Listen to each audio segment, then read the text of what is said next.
Запалихме фитила на горящата кампания за изпепеляващото присъствие на нашия клиент Киров АД на Пловдивския международен панаир. Задачата пред нас беше неповторима рекламна кампания за фирма Киров АД, която да стартира от Пловдивския международен панаир 2006. Кампания, с която да покажем клиента си и техниката, на която той е дистрибутор, като най-доброто средство за надмощие над конкуренцията. Кампанията, която доказва, че Киров АД е номер едно сред останалите фирми, предлагащи професионална строителна и минна техника. Трябваше да представим Киров АД като най-голямата фирма на техническия панаир. Без да си играем с огъня и да сключваме сделки с пъкъла, ние решихме да създадем рекламна горяща кампания. Огънят, като мощна стихия, се оказа най-подходящия за нашата идея.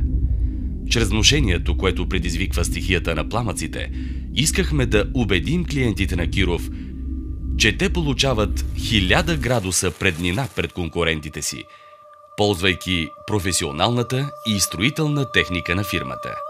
Че винаги ще вършат работата си по най-бързия начин, изпепелявайки я също като пожарът. Купувайки от Киров, ще направят голяма инвестиция за собствения си бизнес. Ще бъдат силни пред всичко и пред всички. Какво става, когато наистина си с 1000 градуса пред конкурентите си? Стопяваш ги, изпепеляваш ги, изгаряш ги, разбира се.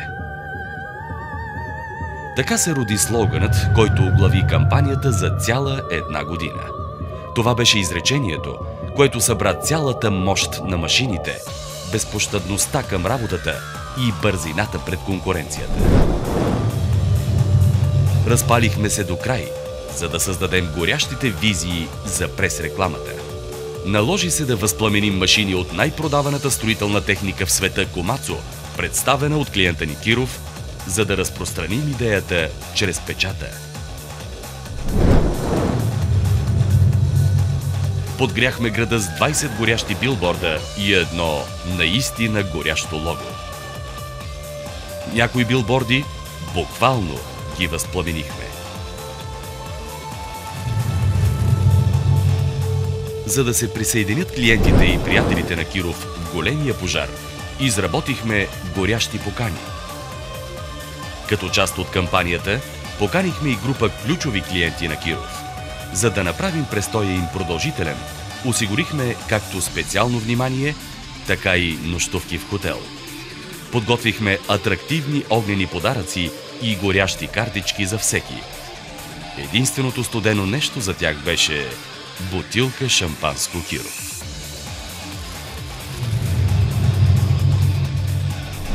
За да сме сигурни, че ще усети топлината от огъня, който запалихме, ние заложихме на много нестандартно бранд изпълнение. Облепихме с пламъци така или иначе, подпалващо гумите си Порше. Не бяхме милостиви към огромните товарни камиони, с които Киров превозва мощната техника.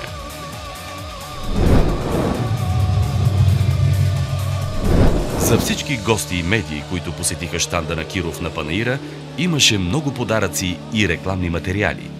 Тях слагахме в специални горящи турбички, безопасни при това.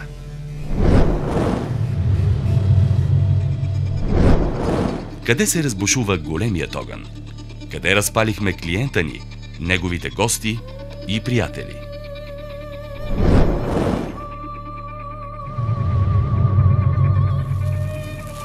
Кампанията "Изгорете конкуренцията" запали главите на нашия екип, безспорно, но взриви и очакванията на клиента Киров АД.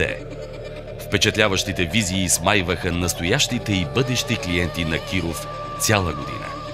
С отличния усет за бизнес на нашия клиент и с малко по-висок градус реклама, нажежихме резултатите. По информация от финансовият отдел на Киров АД, разбрахме, че приходите за първата година на 2007 година с 97% по-изпепеляващи от предишната 2006 за същият период. Постигнахме много повече продажби за нашия клиент и то без нито една рана от изгаряне. Само от началото на 2007 година Киров АД продаде 337 от горящите си машини. Запалихме фитил, който горя 1 година. Разгорещихме доста възприятия. На всичко ударихме печат опасно за конкуренцията.